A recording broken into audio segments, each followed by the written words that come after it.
Hi friends, welcome back to Mazhathulli creations. ഈ channel നിങ്ങൾ ആദ്യമായിട്ടാണ് കാണുന്നതെങ്കിൽ സബ്സ്ക്രൈബ് ചെയ്യാൻ മറക്കല്ലേ. രാധിക അമ്മയെ പറ്റി പറയുകയാണ് ശ്യാമയോട്. കുറച്ചു നാൾ മുന്നേ എന്നോട് വന്ന് പറഞ്ഞതാണ് അമ്മയാണെന്ന്. അതിനെപ്പറ്റി ചില കാര്യങ്ങൾ സംസാരിച്ചതെല്ലാം ഇപ്പോൾ ശ്യാമയോട് രാധിക പറയുന്നുണ്ട്.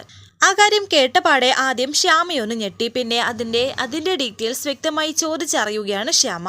ഇത് കള്ളത്തരമാണെന്ന് ശ്യാമ പറയുമ്പോൾ രാധിക ശ്യാമയോട് ചോദിക്കുന്നുണ്ട്. അവര് പറയുന്നത് കള്ളത്തരമാണെന്ന് മേഡത്തിന് എന്താണ് ഒരു ഉറപ്പ്? അത് അങ്ങനെ ആയിരിക്കുമല്ലോ അല്ലേ എന്ന് അമൃതയോട് ചോദിക്കുന്നു. ആ സ്ത്രീയുടെ ഫോട്ടോ വല്ലതും മോൾക്ക് തന്നിട്ടുണ്ടോ എന്ന് അമൃത ചോദിച്ചു. അതൊന്നുമില്ല, എന്തിനാ അതൊക്കെ എന്ന് രാധിക. മോൾക്ക് ചുറ്റും തട്ടിപ്പുകാര് ഒരുപാട് വേഷത്തിൽ നടക്കുന്നുണ്ട്.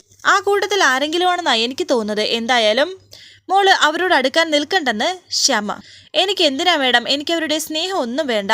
അവരുടെ എന്നല്ല, ആരുടെയും വേണ്ട. അല്ലെങ്കിലും ഞാനൊരു ഭാഗ്യം കെട്ട കുട്ടിയാണ്. എനിക്ക് നല്ലതൊന്നും വിധിച്ചിട്ടില്ല ആരിൽ നിന്നും എന്നൊക്കെ രാധിക വിഷമത്തോടെ പറയുന്നു. മോള് പേടിക്കേണ്ട, അമ്മയുടെ മോളെ ആരും വേദനിപ്പിക്കില്ല എന്നൊക്കെ പറഞ്ഞ് രാധികയെ ചേർത്ത് പിടിക്കുകയാണ് ശ്യാമ. ശേഷം കാണിക്കുന്നത് രാത്രിയായപ്പോൾ ശ്യാമയെ കാണിക്കുന്നുണ്ട്. ശ്യാമ വല്ലാത്ത ഒരു വിഷമത്തോടെയും ടെൻഷനോടെയും ഒക്കെ ഇരിക്കുകയാണ്. അമൃത അവിടേക്ക് വരുന്നു. എന്താ ഈ ആലോചിക്കുന്നത്? ഒരുപാട് നേരമായല്ലോ എന്നൊക്കെ അമൃത ചോദിക്കുന്നു. ഞാൻ മോള് പറഞ്ഞ കാര്യം ആലോചിച്ചത്. ആരാണ് മോളുടെ പിറകെ കൂടിയിരിക്കുന്നത്? എത്ര ആലോചിച്ചിട്ടും ഒരു പിടിയും കിട്ടുന്നില്ല. ഇത് കേട്ട് അമൃത പറയുന്നു. ഞാനും കുറെ ആലോചിച്ചു. വിശ്വസിക്കാൻ കഴിയാത്ത തട്ടിപ്പുകളുള്ള കാലമാണ്. ഇറങ്ങി തിരിച്ചിരിക്കുന്നത് ആരാണെന്ന് ആർക്കറിയാം? ഒരു ഉദ്ദേശവുമില്ലാതെ രാധികയെ തേടി ആരും വരില്ല. എന്റെ മകളെ തേടി ഒരാൾ വരണമെങ്കിൽ അത് ഒരാളെ ചെയ്യൂ, അത് ഐശ്വര്യയാണ് എന്ന് ശ്യാമ പറയുമ്പോൾ അമൃത പറയുന്നു. ഐശ്വര്യയാണെന്ന് എനിക്ക് തോന്നുന്നില്ല. ഐശ്വര്യ ശ്യാമ മോളെ തിരിച്ചറിഞ്ഞു എങ്കിൽ ഐശ്വര്യയുടെ പെരുമാറ്റത്തിൽ അത് കാണാമായിരുന്നു. മാത്രമല്ല, ഐശ്വര്യ ശ്യാമയുടെ മകളെ കണ്ടെത്തിയിട്ടുണ്ടെങ്കിൽ ഉപദ്രവിക്കാൻ ശ്രമിക്കില്ലേ? സ്നേഹിക്കാനാണോ ശ്രമിക്കുന്നത്? ഐശ്വര്യ കണ്ടുവെങ്കിൽ സംശയമൊന്നും തോന്നണ്ട.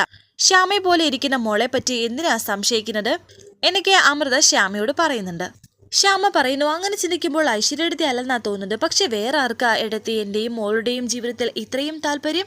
ഒരു കാര്യം ശ്യാമ ഉറപ്പിച്ചോ, ഇനിയിപ്പോൾ അത് ഐശ്വര്യയാണെന്നെങ്കിലും എത്ര തവണ പെറ്റമ്മയാണെന്ന് പറഞ്ഞ ഐശ്വര്യ രാധികയുടെ മുന്നിൽ ചെന്നെങ്കിലും രാധിക അത് സമ്മതിക്കില്ല. അതാരാണെന്ന് എങ്ങനെയും കണ്ടുപിടിച്ചേ പറ്റൂ എന്ന് ശ്യാമ വിഷമിക്കാതിരിക്കെ എപ്പോഴെങ്കിലും ആ കക്ഷി നമ്മുടെ മുന്നിലെത്തും, വന്നു പെടുമെന്ന് അമൃത.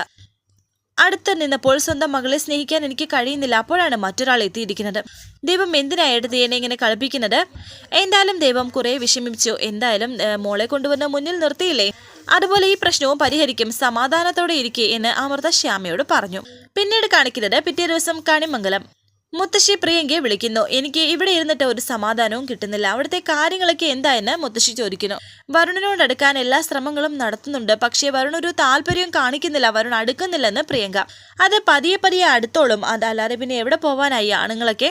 ബാക്കിയുള്ള എല്ലാവരും നല്ല രീതിയിലല്ലേ നിന്റെ കൂടെ, പ്രത്യേകിച്ച് രാധിക ചേച്ചി എന്നൊക്കെ മുത്തശ്ശി പറയുമ്പോൾ പ്രിയങ്ക പറയുന്നു, ചേച്ചി എന്നെ മുന്നിൽ വെച്ച് വരുണിനെ ഒരുപാട് ചീത്ത പറഞ്ഞു.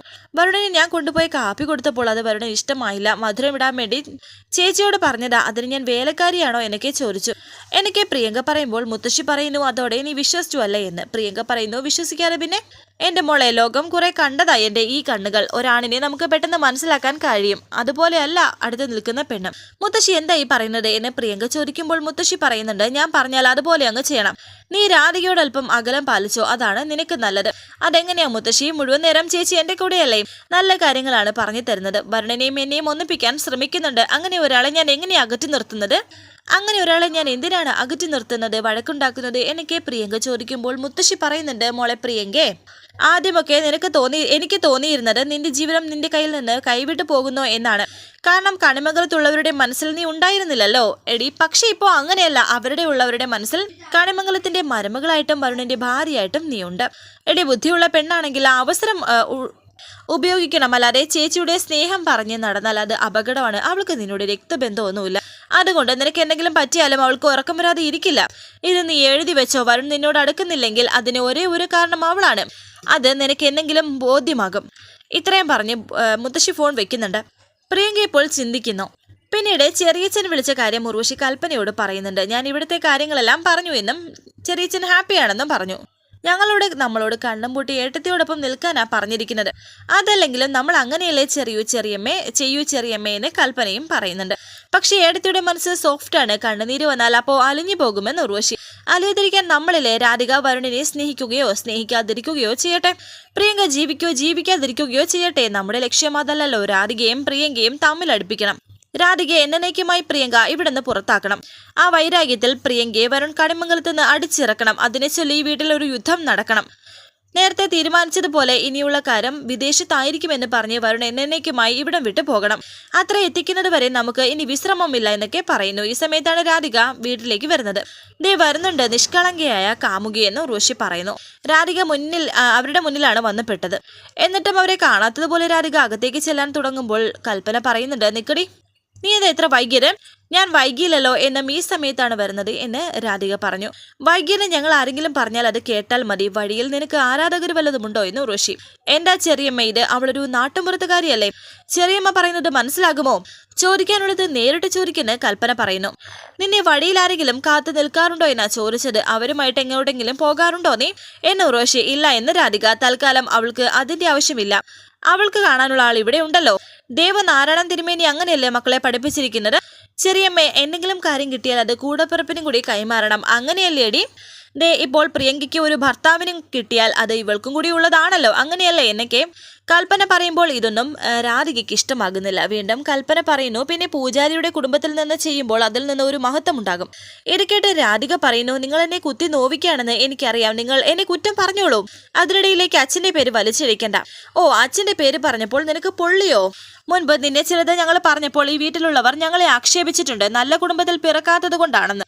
നല്ല കുടുംബത്തിൽ പിറക്കാത്തത് കൊണ്ടാണ് ദേവനാരായണൻ തിരുമേനിയുടെ കുടുംബത്തെ കുറ്റം പറയുന്നത് എന്ന്.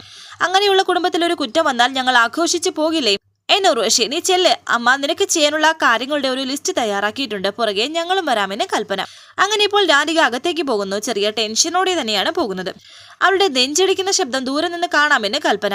ഇവള് കയറി തൂങ്ങിയങ്ങണം ചെയ്യുമോ എന്ന് ഉർവശി ചോദിക്കുമ്പോൾ കൽപ്പന പറയുന്നുണ്ട്, അങ്ങനെയൊന്നും ചെയ്യില്ല.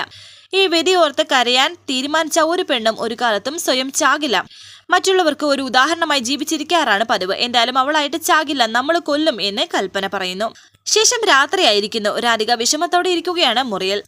കൽപ്പന പറഞ്ഞ ഓരോ കാര്യങ്ങളും ആലോചിച്ച് വിഷമിച്ചിരിക്കുകയാണ് രാധിക. ഉർവശി പറഞ്ഞത് ഓർക്കുന്നു. കണ്ണുനീര് തുടച്ച് പുറത്തേക്ക് പോകാൻ തുടങ്ങുകയായിരുന്നു. വാതില് തുറന്നു. എന്നാൽ മുന്നിലേക്ക് വരുൺ എത്തിയിരിക്കുന്നു. താൻ വരാൻ കാത്തു നിൽക്കുകയായിരുന്നു. തന്നെ കൊണ്ട് ആരാണിത് ചെയ്യിപ്പിക്കുന്നത്? ഞാൻ ചോദിച്ചത് കേട്ടില്ലേ എന്നൊക്കെ വരുൺ ചോദിക്കുന്നു. പത്മിനി അവിടേക്ക് വന്നപ്പോൾ ആ കാഴ്ച കാണുന്നു. ഈ വീട്ടിൽ ആരാണ് തന്നെ കൊണ്ട് ഇത് ചെയ്യിപ്പിക്കാൻ നിർബന്ധിക്കുന്നതെന്ന് രാധിക പറയുന്നു. എന്നോട് ആരും ഒന്നും പറഞ്ഞിട്ടില്ല. മറ്റുള്ളവരോട് എങ്ങനെ പെരുമാറണമെന്ന് എനിക്ക് ആരിൽ നിന്നും പഠിക്കണമെന്നില്ല. പ്രിയങ്കയ്ക്ക് വേണ്ടിയിട്ടാണ് താൻ ഇത് ചെയ്യുന്നത് എങ്കിൽ അവൾ തന്നെ കൊല്ലാൻ ശ്രമിച്ചവളാണ് എന്നുള്ള കാര്യം മറന്നു പോകരുത്. അവൾ എന്റെ അനുജത്തിയാണ്. ഞങ്ങൾ തമ്മിൽ പിണങ്ങും, വഴക്കിടും, ചിലപ്പോൾ പരസ്പരം കൊല്ലാൻ നോക്കിയെന്ന് വരും. അത് ചെയ്ത് ഞാൻ അവളോട് ക്ഷമിച്ചല്ലോ. അത് പറഞ്ഞ് ഞങ്ങളെ അകറ്റാൻ നോക്കണ്ട. താൻ എന്തൊക്കെയായി പറയുന്നത് എന്ന് വരുൺ പറയുമ്പോൾ രാധിക പറയുന്നു, ഇങ്ങനെ ഓരോന്ന് പറഞ്ഞ് എന്റെ പിന്നാലെ നടക്കുന്നതിന് പകരം സ്വന്തം ഭാര്യയോട് ഒരു അല്പനേരം ചെന്നിരുന്ന് സംസാരിച്ചൂടെ? അവളെ കൊണ്ട് ഒന്ന് പുറത്തു പോയിക്കൂടെ? ജീവിക്കാൻ അറിയാമെങ്കിൽ അത് കാണിക്കേണ്ടത് അവളുടെ മുന്നിലാണ്, അല്ലാതെ എന്റെ മുന്നിലല്ല എന്ന് രാധിക പറയുമ്പോൾ വരുൺ പറയുന്നു, ഞാൻ ഇപ്പോഴും വിശ്വസിക്കുന്നില്ല താൻ ഇതെല്ലാം മനസ്സിൽ തട്ടിയാണ് പറയുന്നത് എന്ന്. അതിന്റെ പേര് ഭ്രാന്ത് എന്നാണ്. അതിന് കൂട്ടു നിൽക്കാൻ എന്നെ കിട്ടില്ല. എന്റെ സഹോദരിയുടെ ഭർത്താവ് എന്ന നിലയിലല്ലാതെ നിങ്ങളെ വേറൊരു രീതിയിൽ കാണാൻ എനിക്ക് കഴിയില്ല. ഇതിൽ കൂടുതൽ എന്റെ പുറകെ നിന്ന് ശല്യപ്പെടുത്തിയാൽ എനിക്ക് പിന്നെ അച്ഛനോട് പറയേണ്ടി വരും. മുമ്പേന്ന് മാറിയെന്ന് രാധിക. മാറാനാ പറഞ്ഞത് എന്ന് പറഞ്ഞ് വരുണെ തട്ടി മാറ്റിയിട്ട് രാധിക പോകാൻ തുടങ്ങുമ്പോൾ വരുൺ രാധികയുടെ കയ്യിൽ പിടിക്കുന്നു.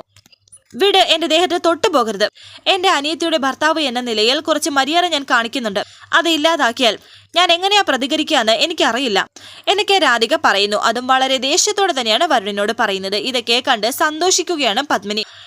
രാധിക കുറച്ച് മാറി നിന്ന് കരയുകയാണ്. രാധികയുടെ പെരുമാറ്റം കണ്ട് അമ്പരന്ന് നിൽക്കുകയാണ് വരുണും. പത്മിനി വിചാരിക്കുന്നു, രാധികയെ വിശ്വസിക്കാം. ഞാൻ പറയുന്നതിനപ്പുറത്തേക്ക് അവൾ ഒന്നും ചെയ്യില്ല. പതിയെ പതിയെ വരുൺ അവളിൽ നിന്നും അകന്നോളും. ശേഷം കാണിക്കുന്നത് അമൃത ശ്യാമയുടെ മുറിയിലേക്ക് വരുന്നു. ശ്യാമ ഉറക്കത്തിലായിരുന്നു. ഉറക്കത്തിൽ കിടന്ന് എന്തൊക്കെയോ വിളിച്ചു പറയുന്നത് പോലെ തോന്നി. എന്ത് പറ്റിയെന്ന് അമൃത ചോദിക്കുന്നു. ഏയ് ഒന്നുമില്ല എന്നെ ശ്യാമ പറയുന്നു. തൊട്ടു നോക്കിയപ്പോൾ നല്ല പനിയുണ്ട്. ഒരു ടാബ്ലറ്റ് കൊടുക്കുന്നുണ്ട് അമൃത. വേണ്ടെന്ന് ശ്യാമ നിർബന്ധിച്ച് ആ ടാബ്ലറ്റ് കൊടുക്കുകയാണ് അമൃത ശ്യാമയ്ക്ക്. ഇപ്പോൾ ഈ അവസ്ഥയുടെ കാരണം എനിക്കറിയാം.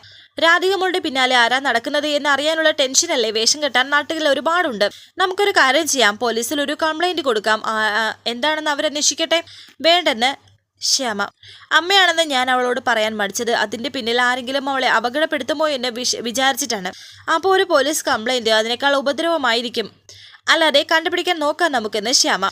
രാധികയെ സംബന്ധിച്ച് പെറ്റമ്മ ആരാണെന്ന് അവൾക്കറിയില്ല. ഇങ്ങനെയൊരു ഒരാൾ നിരന്തരം വന്ന് പറയുകയാണെങ്കിൽ കുറെ നാൾ കഴിഞ്ഞെങ്കിലും അവൾ സത്യമാണെന്ന് വിശ്വസിക്കില്ലേ? അങ്ങനെ ചിന്തിക്കാനുള്ള ശക്തി കൂടി എനിക്കില്ലെന്ന് ശ്യാമ പറയുന്നു. തൽക്കാലം ഒരു കാര്യം ചെയ്യാം, ചിന്തകളൊക്കെ മനസ്സിൽ നിന്ന് മാറ്റി വെച്ചിട്ട് ഉറങ്ങാൻ നോക്കുക, അപ്പോഴേ മനസ്സിലെ ക്ഷീണം മാറും. ഞാൻ കൂടെ ഇരിക്കണോ എന്ന് അമൃത ചോദിക്കുന്നു. വേണ്ട, എടുത്തു പോയി കിടന്ന് ഉറങ്ങിക്കോളൂ എന്ന് ശ്യാമ. അമ്മയും മോളെയും ഇത്രയും നാളെ കൃഷ്ണൻ കാത്തില്ല, ഇനിയും കാത്തോളും. എന്തെങ്കിലും ആവശ്യമുണ്ടെങ്കിൽ വിളിക്കണം എന്ന് പറഞ്ഞ് അമൃത മുറിയിലേക്ക് പോകുന്നു. ശ്യാമയാണെങ്കിൽ സങ്കടത്തോടെ ഇരിക്കുന്നുണ്ട്. വരാനിരിക്കുന്ന പുതുപുത്തൻ എപ്പിസോഡുമായി വീണ്ടും കാണാം. Thank you for watching. Please subscribe, like, share my channel.